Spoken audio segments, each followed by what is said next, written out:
பரந்தூரில் சர்வதேச விமான நிலையம் அமைப்பதற்காக சுற்றுவட்டார் 12 கிராமங்களில் இருக்கும் விவசாய நிலங்கள் கையகப்படுத்த இருக்கிறது.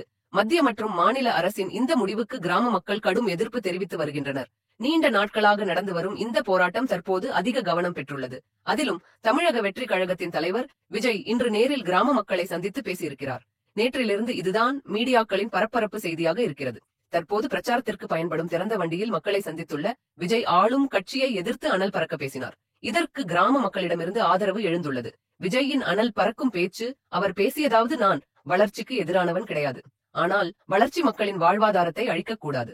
விமான நிலையம் வேண்டாம் என்று சொல்லவில்லை, பரந்தூரில் வேண்டாம் என்றுதான் சொல்கிறேன். மக்களுக்கு பாதிப்பு இல்லாத எந்த இடத்தில் வேண்டுமானாலும் விமான நிலையத்தை அமைத்துக் கொள்ளுங்கள். இனிமேலும் உங்கள் நாடகத்தை மக்கள் நம்ப மாட்டார்கள்.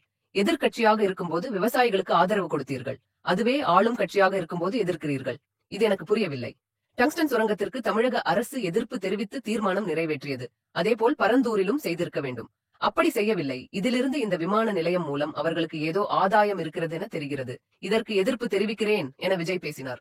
மேலும் எப்போதும் உங்களுடன் நான் இருப்பேன், வெற்றி நிச்சயம் நல்லதே நடக்கும் என மக்களுக்கு ஆதரவாக அவர் பேசியுள்ளார். இதுதான் இப்போது வைரலாகி வருகிறது.